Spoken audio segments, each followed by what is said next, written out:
Buenas noches, hermanos, que el Señor les continúe bendiciendo. Tengan todos una cordialísima bienvenida a este estudio bíblico del día de hoy. Voy a invitarlos ahí donde ustedes se encuentren. Vamos a orar para iniciar con esta reunión que tenemos programada para hoy. Señor, te damos muchísimas gracias porque tú has sido demasiado bueno con nosotros. Gracias, Señor, por tu amor, por tu misericordia, por tu infinita bondad. Gracias, Padre, por salvarnos. Gracias por tu Hijo Jesucristo. Gracias, Señor, por el sacrificio de la cruz. Gracias, Padre, porque aún cuando no lo merecíamos, tú decidiste, Señor, enviar a tu Hijo a morir por nosotros. Gracias, Padre, porque aún a través de ese magno sacrificio tú has sido glorificado, Señor, y nosotros hemos sido rescatados. Yo te doy gracias, Padre, por este tiempo que nos permites estar conectados. Gracias porque nos has dado los medios para poder llevar tu palabra, Señor, a quienes no pueden reunirse, Señor, con nosotros en esta noche. Yo te doy gracias, Señor, porque sabemos que tú has obrado en medio de nosotros y porque sabemos que independientemente de cualquier cosa que suceda, tú estás al control. Gracias, Señor, porque nos has dado vida y salud. Gracias porque has tenido cuidado de nosotros. Gracias porque nos has provisto los alimentos. Gracias porque nos has dado, Señor, lo que nosotros necesitamos, incluso un poquito más de eso. Gracias, Padre, por nuestras familias. Gracias, Señor, por la iglesia en la que nos has puesto. Gracias, Padre, porque tú has sido bueno y misericordioso con nosotros. Gracias por cada persona que en esta noche puede ver el mensaje de tu palabra. Gracias por quienes se pueden conectar y gracias por quienes pueden ver el mensaje después, Señor. Gracias te doy, Padre, por tu amor y tu misericordia con nosotros, por tu fidelidad, Señor, y por tu gracia revelada a cada uno de nosotros. Yo te pido, Señor, que en esta hora seas tú recibiendo la honra y la gloria, Padre, con cada cosa que nosotros hagamos en esta noche. Te pido, Señor, que seas tú glorificado, Señor, a través de nosotros, que seas honrado y reverenciado, Señor, porque solo tú mereces la gloria. Te pido, Señor, que en esta noche que tu palabra va a ser expuesta, Señor, tú nos hables a través de ella y que nos enseñes, Señor, a través de la exposición de tu palabra, que nos bendiga, Señor, a través de tu palabra y que podamos crecer, Dios, a través de ella, que podamos no solo escucharla en esta noche, Señor, sino que en nuestras vidas podamos ponerla por obra, Señor, podamos ponerla en práctica y también ser reproductores de esa palabra que hemos aprendido hoy. Te pido, Señor, que estés con nosotros durante todo este tiempo que vamos a estar conectados, Señor, y que guardes, Señor, a las personas que nos están viendo, que les bendiga, Señor, que abra sus mentes y sus corazones para recibir tu palabra en esta noche y que te damos, Señor, bendecidos a través de ella. Te doy muchísimas gracias, Padre, en el nombre de tu amado Jesús. Amén. Vamos a abrir nuestras Biblias en la epístola a los Romanos en el capítulo número 3.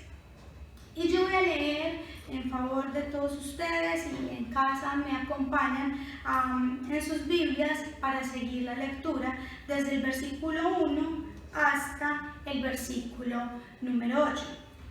Recordamos que estamos en el estudio de esta carta a los Romanos y que hace 8 días terminamos de ver la enseñanza que tenía el pastor preparada para nosotros acerca de los grandes principios en que se basa el juicio de Dios sobre la conducta humana. Y vimos 7 principios que terminamos con el pastor hace 8 días. Entonces vamos a leer en Romanos capítulo 3, versículo 1 hasta el versículo 8 y dice de la siguiente manera: ¿qué ventaja tiene pues el judío? ¿O de qué aprovecha la circuncisión?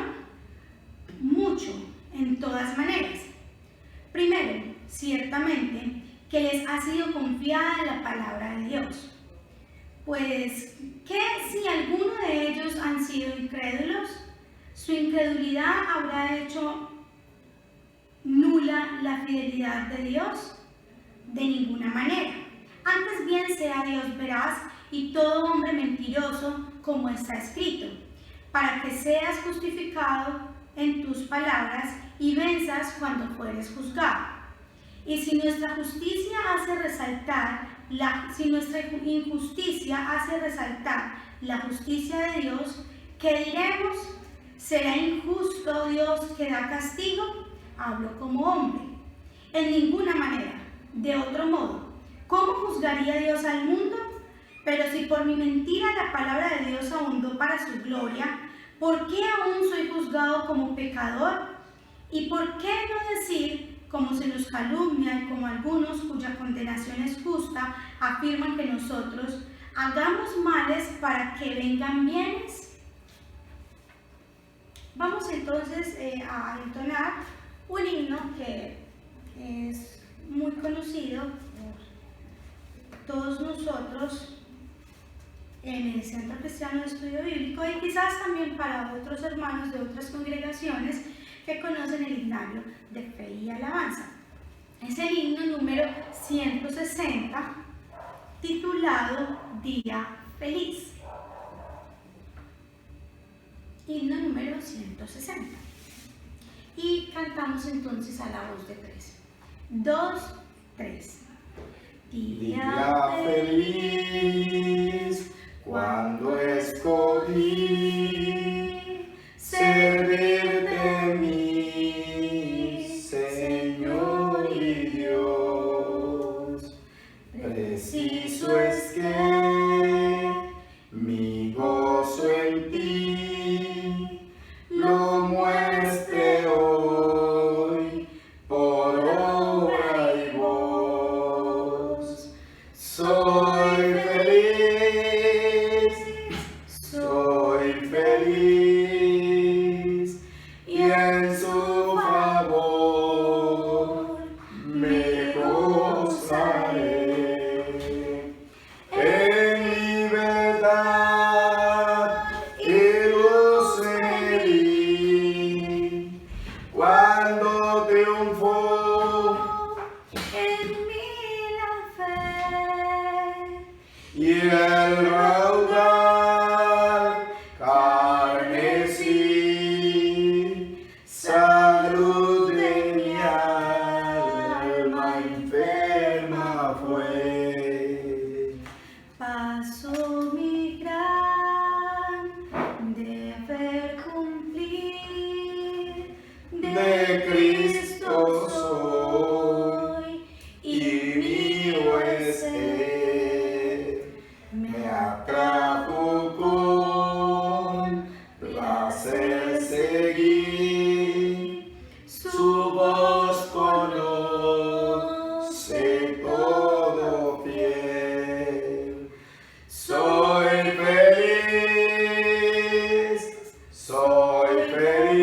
feliz y en su favor me gozaré. En libertad y luz me vi. cuando triunfó en mí la fe. Y el raudal Carmesí, salud de mi alma enferma fue. Reposa débil corazón, a tus contiendas pon ya fin. Hallé más nombre, posesión y parte en superior festín. Soy feliz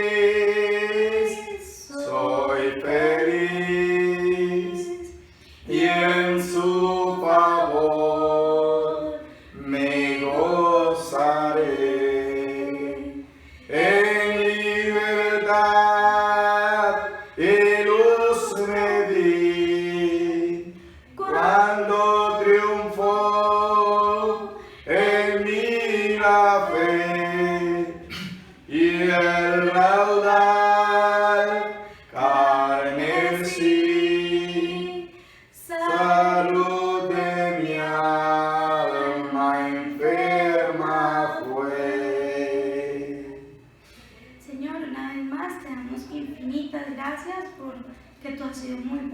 nosotros.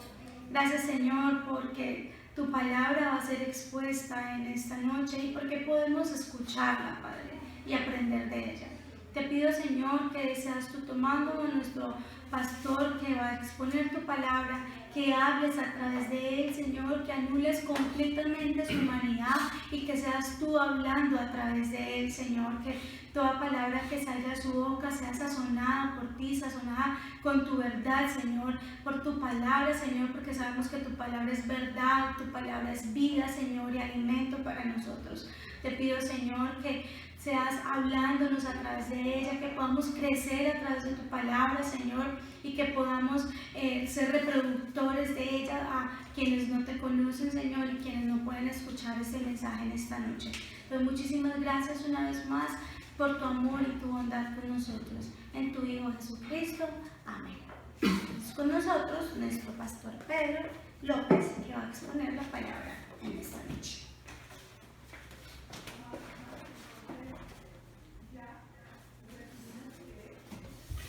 Muy buenas noches, mis amados hermanos. Dios les bendiga. Damos gracias al Señor nuestro Dios por este gran privilegio que nos brinda de poder estar en su presencia, de poder estudiar su palabra. Continuamos entonces, mis hermanos, en el día de hoy con nuestra serie de estudios bíblicos basada en la carta del apóstol Pablo a los Romanos.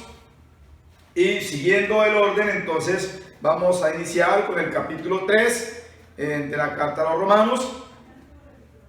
Y vamos en primera instancia a hablar de la gran ventaja de los judíos al poseer la palabra de Dios. Su infidelidad no impide, sino justifica el justo juicio de Dios. Leímos con nuestra hermana Talini el capítulo 3 de Romanos, de Romanos 3, en los primeros 8 versículos. Y como se les decía antes, en los 3 jueves anteriores estuvimos hablando de los 7 principios del justo juicio de Dios. Ahora, a nosotros, en este fin de la dispensación, esta insistencia de Dios sobre una realidad moral de todos delante de Él, incluyendo a los mismos judíos, nos parece la simplicidad misma, pero no fue tan simple para aquellos a quienes pareció despojar de todos sus privilegios especiales divinamente otorgados. El apóstol Pablo con toda seguridad nos dice en este capítulo que no hay distinción delante de Dios entre judíos y gentiles en lo que al hecho de ser pecadores se refiere, pero que combatirá las objeciones que pudieran levantarse basados en la idea judía. En los versículos 1 al 8 dice: ¿qué ventaja tiene pues el judío? ¿O de qué aprovecha la circuncisión? Mucho, en todas maneras. Primero, ciertamente que les ha sido confiada la palabra de Dios. Pues ¿qué si alguno de ellos ha sido incrédulo? ¿Su incredulidad habrá hecho nula la fidelidad de Dios? De ninguna manera. Antes bien, sea Dios veraz y todo hombre mentiroso, como está escrito, para que seas justificado en tus palabras y venzas cuando fueres juzgado. Y si nuestra injusticia hace resaltar la justicia de Dios,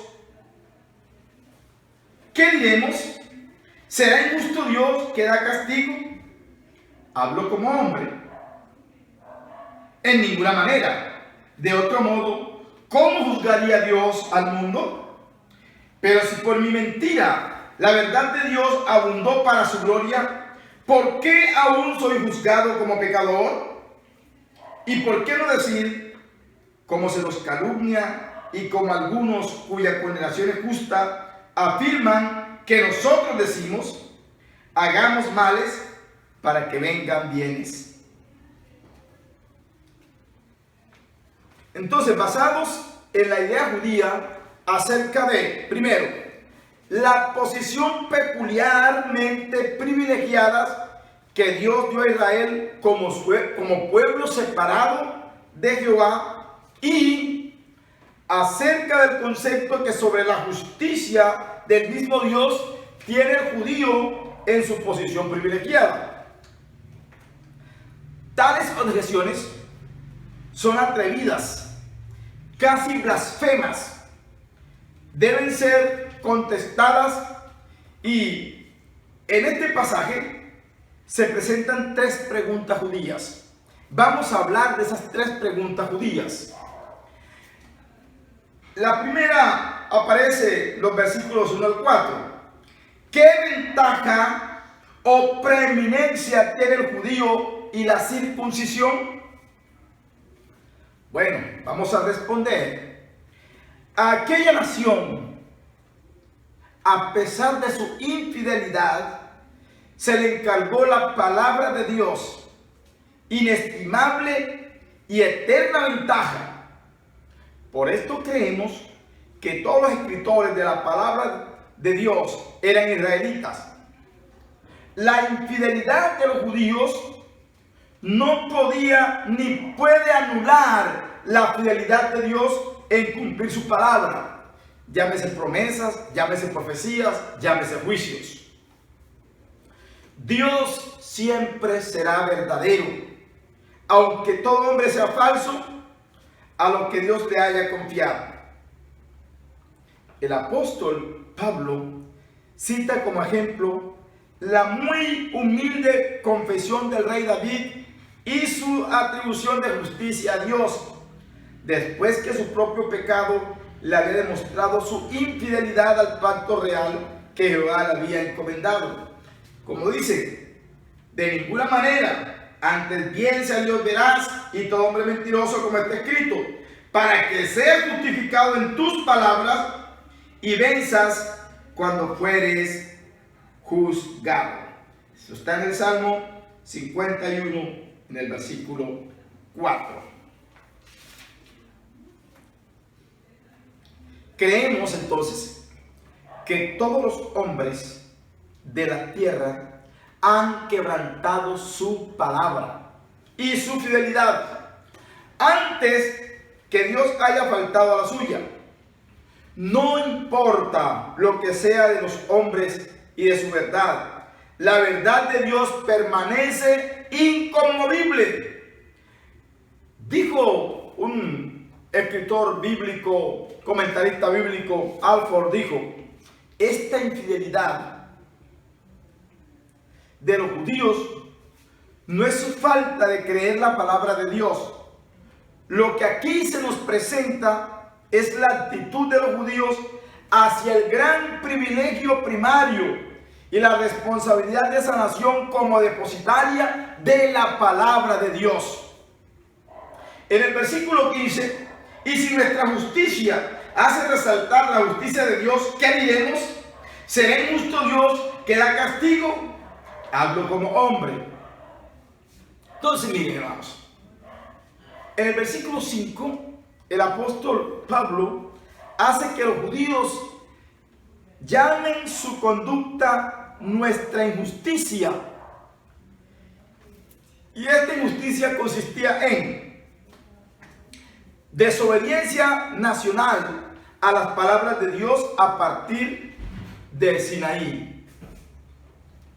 Descuidaron todas las profecías, que hubo tiempo en que un solo ejemplar de la ley constituía una rareza. Sin embargo, se enorgullecían de su posición como poseedores de estas palabras, hasta despreciar a las demás naciones que no las tenían en vez de compartírselas. El Salmo 67 expresa cuál era el deber verdadero de Israel.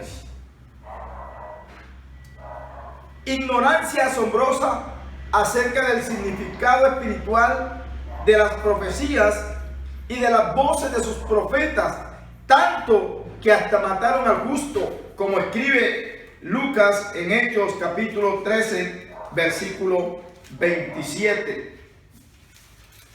El evangelista Lucas escribe de la siguiente manera: porque los habitantes de Jerusalén y sus gobernantes no conociendo a Jesús, ni las palabras de los profetas que se leen todos los días de reposo, las cumplieron al condenarle. Entonces, respondemos a esa primera pregunta. Pero hay una segunda pregunta en los versículos 5 y 6 que está expresa claramente del capítulo 13. Y si nuestra injusticia hace resaltar la justicia de Dios, ¿qué diremos? ¿Será injusto Dios que da castigo? Habló como hombre. En ninguna manera. De otro modo, ¿cómo juzgaría Dios al mundo? Si Dios se vale del pecado humano para manifestar su gloria, ¿no sería injusto el castigar con ira ese pecado? Bueno, el apóstol Pablo penetra la conciencia del judío. Si nuestra injusta historia judía hace resaltar la justicia de Dios, ¿qué diremos? Dios se propuso cumplir directamente las palabras de su profecía, a pesar de la infidelidad de nosotros, a quienes había sido encomendada. Y en efecto, precisamente por nuestra pecaminosa historia, las profecías de Dios en cuanto a nuestra desobediencia fueron cumplidas desde Moisés en adelante ante todo el mundo.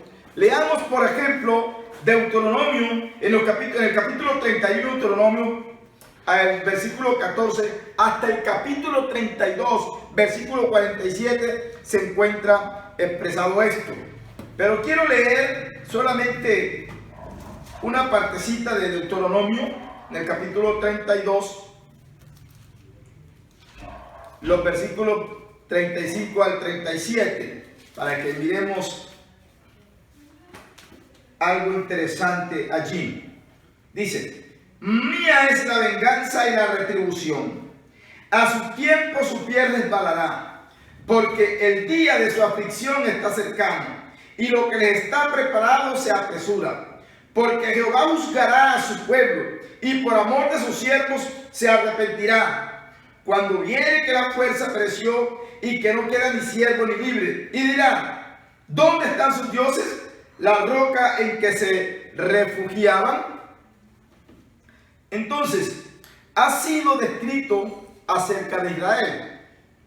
El judío, conociendo bien su desobediencia en su historia pasada, no obstante, sostiene obstinadamente su lugar nacional de ostensible prerrogativa, resistiendo las palabras del apóstol en el capítulo 2. No es judío el que lo es exteriormente, y atreviéndose a considerar a Dios como injusto, quien visitaría con ira a los miembros de su nación, favorecida solamente porque ellos habían cumplido las predicciones de Dios.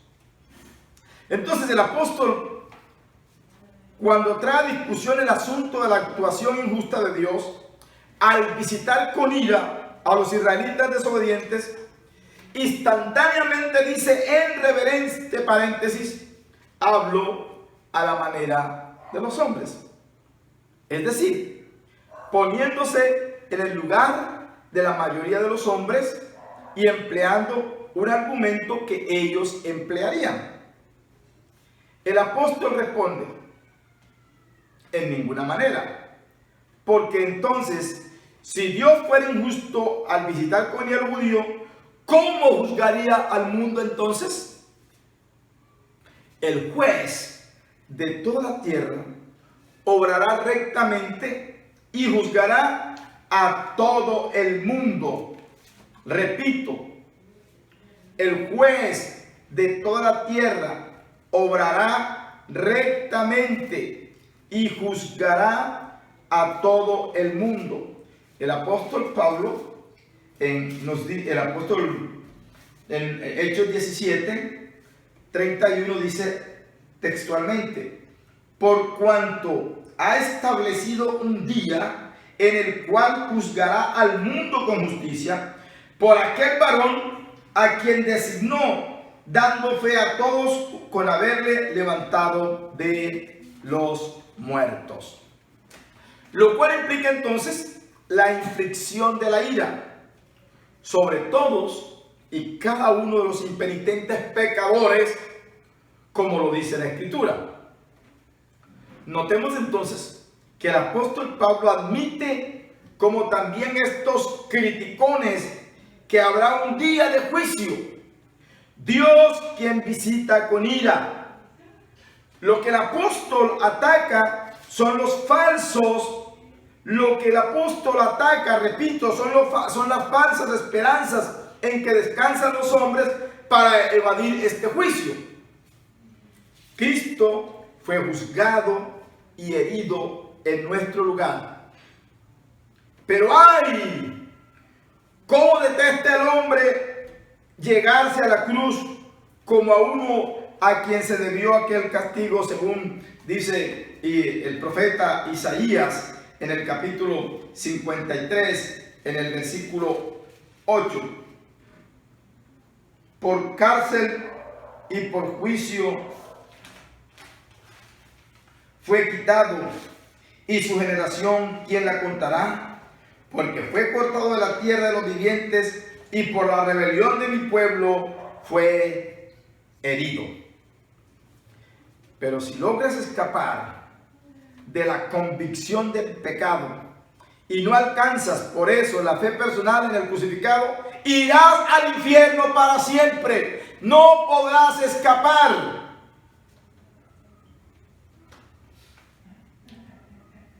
La tercera pregunta que encontramos, los versículos 7 al 8 de Romanos 3. Pero si por mi mentira la verdad de Dios abundó para su gloria, ¿por qué aún soy juzgado como pecador? ¿Y por qué no decir, como se nos calumnia y como algunos cuya condenación es justa afirman que nosotros decimos, hagamos males para que vengan bienes? Aquí se citan las propias palabras del judío que se opone. Mientras que el apóstol Pablo no se digna contestar tales críticas hechas en los dientes de los judíos contradictorios, la constante calumnia en contra de la salvación por la gracia, que está llevada a la licencia, la condenación de los frívolos semejantes de justa. Porque es evidente, tanto para el oidor como para el inquiridor de la pregunta, que el hacer mal para que venga el bien no cambia el carácter del mal, ni quita la culpabilidad de quien lo cometa. La calumnia en contra del evangelio de la gracia continúa existiendo y continuará hasta que el Señor venga en justicia. Los judíos, ofuscados por el orgullo y basando falsas en sus propios merecimientos el favor de Dios para con su nación, se eximían del juicio, relegándolo a los gentiles. Pero el apóstol manifiesta el sentir de los judíos cuando reprende al apóstol Pedro en Gálatas capítulo 2. Nosotros judíos por naturaleza y no pecadores de los gentiles, los mismos fariseos, refiriéndose al vulgo, a los pecadores no religiosos del pueblo judío, decían: esta gente que ignora la ley, maldita es. Juan, el evangelista Juan, en el capítulo 7, en el versículo 49, nos da cuenta de ello. Mas esta gente que no sabe la ley, maldita es. Pero si nosotros los cristianos profesantes circunscribimos todo este pasaje a los judíos, pronto caemos dentro de la misma terrible trampa. Multitudes enteras en el cristianismo de hoy se refugian en la idea de que se han incorporado a alguna iglesia, resistiendo las mismas doctrinas a las que el apóstol Pablo hace hincapié. Miles de los llamados miembros de las iglesias no solamente no han tenido nunca una verdadera convicción de pecado, de culpa y de peligro personal, sino que se enojan como los judíos en tiempos del apóstol Pablo, cuando alguien les predica directamente de su peligro. Bien, si Dios no se fija en las pretensiones de los judíos a eximirse del juicio por ser judío, tampoco tomará en cuenta la pretensión del evangélico, no importando su denominación por ser tales. Porque todos los hombres son igualmente culpables y pecadores. ¿Qué valen delante de un Dios santo los nombres especiales y religiosos con los que los pecadores pueden llamarse? Esta palabra no nos será de provecho, de ningún provecho, si solo la aplicamos a los judíos o a cualquier otro grupo religioso. Esa palabra tenemos que aplicarla a nosotros. Dios sigue siendo veraz y todo hombre mentiroso. Y el justo juicio de Dios es un justo juicio. Mis hermanos y amigos, si Dios, óigame bien, si Dios no se fija en las pretensiones de los judíos a eximirse del juicio por ser judío, tampoco tomará en cuenta la pretensión del evangélico siglo XXI, no importando su denominación por ser tales. Porque todos los hombres somos igualmente culpables y pecadores. ¿De qué valen delante de un Dios santo los nombres especiales, los apellidos religiosos con los que los pecadores pueden llamarse? De nada van a valer ante un Dios santo. Esta palabra, repito, no nos será de ningún provecho si solo la aplicamos a los judíos o a cualquier otro grupo religioso y no lo aplicamos a nuestra propia vida. Recuerde la sentencia que aparece en la carta a Santiago. La invitación del Señor es que seamos oidores, hacedores de la palabra de Dios y no oidores olvidadizos. Que Dios les bendiga, mis hermanos. Que Dios les guarde. Deseo que pasen una feliz y bendecida noche. Les invito a que oremos al Señor. Padre que estás en el cielo, Dios de toda bondad y de toda misericordia, hoy te damos gracias por tu palabra, porque tu palabra es verdad. Permite, Dios de la gloria, que esta palabra que hemos escuchado hoy, nosotros podamos ponerla por obra, Señor, para que de esa manera pueda ser de mucho provecho para nosotros. Señor, bendice a nuestros hermanos, bendice a cada miembro del Centro Cristiano de Estudio Bíblico, bendice a cada familia del Centro Cristiano de Estudio Bíblico, los que están cercanos y los que están lejanos, y ayúdanos, oh Dios, para cada día amarte, servirte, serte fiel y obedecerte y cumplir tu palabra, Señor, para de esa manera ser beneficiados con tu gracia, con tu amor, con tu bondad y con tu misericordia. Padre, gracias te damos en esta hora, en el nombre soberano de Jesús. Muchas gracias, Señor. Amén. Bueno, mis hermanos, recuerden, el próximo jueves continuamos con la ayuda del Señor, estudiando la carta a los romanos. Continuamos en el capítulo 3, y el domingo a las 4 de la tarde todos están cordialmente invitados para participar de la escuela dominical. Recuerden que estamos en presencialidad y que este próximo domingo tendremos también celebración de Santa Cena, así que no se vaya a quedar. Dios les bendiga, Dios les guarde, que pasen una feliz noche.